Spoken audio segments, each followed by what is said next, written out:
നമസ്കാരം. Rich Indian കൾച്ചറിന്റെ പുതിയ എപ്പിസോഡിലേക്ക് എല്ലാവർക്കും സ്വാഗതം. വർഷത്തിൽ പ്രധാനമായും 4 നവരാത്രികളാണുള്ളത്. മാഘ നവരാത്രി, വസന്ത നവരാത്രി, ആഷാഢ നവരാത്രി, ശാരദ നവരാത്രി. ഇതിൽ ശാരദ നവരാത്രിയും വസന്ത നവരാത്രിയും ഏറെ സുപരിചിതമാണ്. പ്രത്യേകിച്ച് സെപ്റ്റംബർ, ഒക്ടോബർ മാസങ്ങളിൽ വരുന്ന ശാരദ നവരാത്രി കേരളം ഉൾപ്പെടെ ഭാരതത്തിന്റെ വിവിധ ഭാഗങ്ങളിൽ വളരെ വിപുലമായി ആഘോഷിക്കാറുണ്ട്. മാഘനവരാത്രിയും ആഷാഢ നവരാത്രിയും പൊതുവെ ഗുപ്ത നവരാത്രി എന്നാണ് അറിയപ്പെടുന്നത്. ഗുപ്തമായിരിക്കുന്നത് എന്നാൽ രഹസ്യമായിരിക്കുന്നത് എന്നാണ് അർത്ഥം. പേരിൽ പോലെ തന്നെ 2 നവരാത്രികളും രഹസ്യമായി ആചരിച്ചു വന്നിരുന്നവയാണ്. ആഷാഢ മാസത്തിൽ ആചരിക്കുന്ന നവരാത്രിയെയാണ് ആഷാഢ നവരാത്രി എന്ന് പറയുന്നത്. വാരാഹി ദേവിയെ ആരാധിക്കുന്നതിന് ഏറ്റവും ഉചിതമായ സമയമാണ് ആഷാഢ നവരാത്രി. അതുകൊണ്ട് തന്നെ ഈ നവരാത്രി വാരാഹി നവരാത്രി എന്നും അറിയപ്പെടുന്നു. വാരാഹി ദേവി ധൈര്യം, വീര്യം, വിജയം എന്നിവയുടെ മൂർത്തിഭാവമാണ്. ഭക്തരുടെ പ്രാർത്ഥനകൾ നിറവേറ്റുകയും അവർക്ക് ഭൗതിക സമ്പത്തും സമൃദ്ധിയും നൽകുന്ന ശക്തിയും കരുണാമയയുമായ ദേവിയാണ് വാരാഹി. കലിയുഗത്തിലെ കൺകണ്ട ദൈവമാണ് വാരാഹി. അതുകൊണ്ട് തന്നെ വാരാഹി ദേവിയെ പറ്റി ഒരുപാട് പേർക്ക് അറിയാവുന്നതുമാണ്. എങ്കിലും അറിയാത്തവരുണ്ടെങ്കിൽ അവർക്ക് വേണ്ടി വാരാഹി ദേവി ആരാണ് എന്നത് ചുരുക്കത്തിലൊന്ന് പറയാം. ആദി പരാശക്തിയിൽ നിന്നുത്ഭവിച്ച 7 മാതൃദേവതകളിൽ ഒരു ദേവതയാണ് വാരാഹി ദേവി. സപ്തമാതാക്കൾ എന്നറിയപ്പെടുന്ന ഈ ദേവിമാർ അസുരന്മാരുമായുള്ള യുദ്ധത്തിനിടയിൽ അസുര നിഗ്രഹം ചെയ്യുന്നതിനായി ലളിതാദേവിയിൽ നിന്നും അവതാരമെടുത്തവരാണ്. ബ്രാഹ്മി, മഹേശ്വരി, കൗമാരി, വൈഷ്ണവി, വാരാഹി, ഇന്ദ്രാണി, ചാമുണ്ഡി എന്നിവരാണ് സപ്തമാതാക്കൾ. സപ്തമാതാക്കളിൽ 5ാമത്തെ സ്ഥാനം വഹിക്കുന്നതിനാൽ വാരാഹി ദേവിയെ പഞ്ചമി ദേവി എന്നും അറിയപ്പെടുന്നു. ലളിത, ത്രിപുര സുന്ദരി, രാജരാജേശ്വരി, ഭുവനേശ്വരി എന്നിങ്ങനെയെല്ലാം അറിയപ്പെടുന്ന ആദിപരാശക്തിയുടെ സർവ്വസൈന്യാധിപയാണ് വാരാഹി ദേവി. മനുഷ്യ ശരീരത്തോടും പന്നിയുടെ മുഖത്തോടെയുമുള്ള ദേവിക്ക് വാർത്താളി, വജ്രമുഖി, സ്വപ്നേശി, പന്നിമുഖി, ഭൂശക്തി, സേനാനായകി, മഹാകർണിക എന്നിങ്ങനെ പല നാമങ്ങളുണ്ട്. വർഷത്തിൽ ഒരു പ്രാവശ്യം വരുന്ന വാരാഹി നവരാത്രി ദേവിയെ ആരാധിക്കാനും വഴിപാടുകൾ സമർപ്പിക്കാനും ഏറ്റവും ഉചിതമായ സമയമാണ്. 2024 വാരാഹി നവരാത്രി ജൂലൈ 6 ആരംഭിച്ച് ജൂലൈ 15 പൂർത്തിയാകും. അതായത് 9 രാത്രികളും 10 പകലുമാണ് നവരാത്രി കാലം. ഈ 9 ദിവസങ്ങളിലും അകമഴിഞ്ഞ ഭക്തിയോടെ ദേവിയെ ആരാധിച്ചാൽ ന്യായമായ ഏതു പ്രാർത്ഥനയും നിറവേറപ്പെടും എന്നാണ് വിശ്വാസം. ആഷാഢ നവരാത്രിക്കാലം മുഴുവൻ തികഞ്ഞ ഭക്തിയോടെ ദേവിയെ ആരാധിക്കുന്നവർക്ക് ആത്മീയവും ഭൗതികവുമായ നേട്ടങ്ങൾ സ്വന്തമാക്കാം. ആത്മീയമായ വളർച്ചയ്ക്കും ശുദ്ധീകരണത്തിനും സ്വയം പരിവർത്തനത്തിനുമുള്ള സമയമാണിത്. പ്രത്യേകിച്ച് കഠിനമായ വ്രതങ്ങൾ അനുഷ്ഠിച്ച് ദേവിയെ ഉപാസന നടത്തുന്ന സാധകർക്ക്. സാധാരണ ജീവിതം നയിക്കുന്നവർക്ക് ദേവിയെ ആരാധിക്കുന്നതിലൂടെ സമ്പത്ത്, ഉയർച്ച, ശത്രുദോഷ നിവാരണം, ഭൂമി സംബന്ധമായ പ്രശ്നങ്ങളിൽ നിന്നും മോചനം, ആഗ്രഹ പൂർത്തീകരണം, സംരക്ഷണം എന്നിവയും ഫലം. ഇതുവരെ ദേവിയെക്കുറിച്ച് അറിയാത്തവർക്കും ആരാധന നടത്തണമെന്ന് ആഗ്രഹിക്കുന്നവർക്കുമൊക്കെ ദേവിയെ പൂജിച്ചു തുടങ്ങാൻ പറ്റിയ സമയമാണ് ഗുപ്ത നവരാത്രി എന്നും അറിയപ്പെടുന്ന വാരാഹി നവരാത്രി.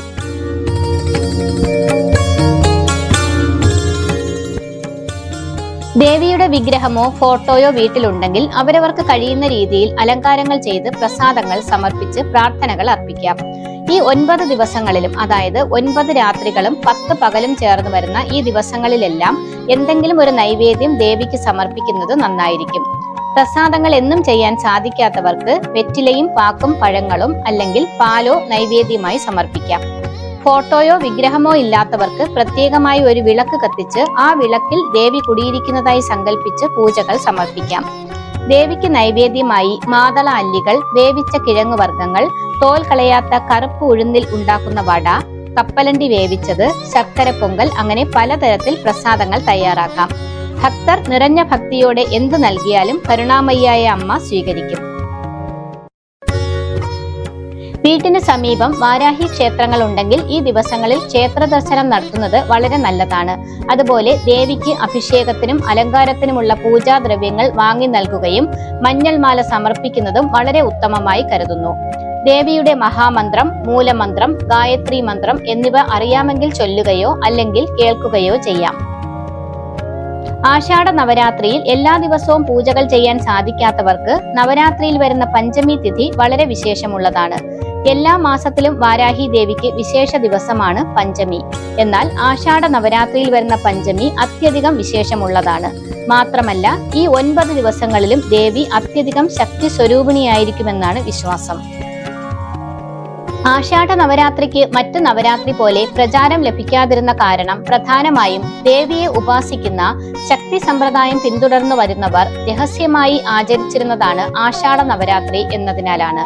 പുരാതന കാലത്ത് ഗുപ്ത നവരാത്രി താന്ത്രിക വിദ്യകൾ പിന്തുടരുന്ന സാധകരും സന്യാസിമാരും മാത്രമാണ് ആചരിച്ചിരുന്നത്.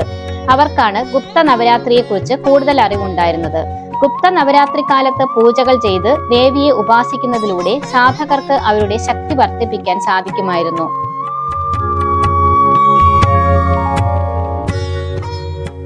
ശാരദ നവരാത്രി കാലത്ത് നവദുർഗമാരെയാണ് ആരാധിക്കുന്നത്.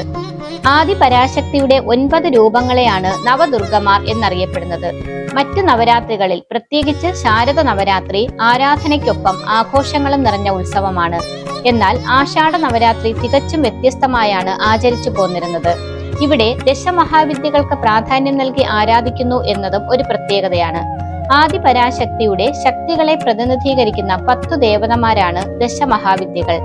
കാളി, താര, ത്രിപുര സുന്ദരി, ഭുവനേശ്വരി, ഭൈരവി, ഛിന്നമസ്ത, ധൂമാവതി, ബഗലാമുഖി, മാതങ്കി, കമല എന്നീ ദേവതകൾ ചേർന്നതാണ് ദശമഹാവിദ്യകൾ.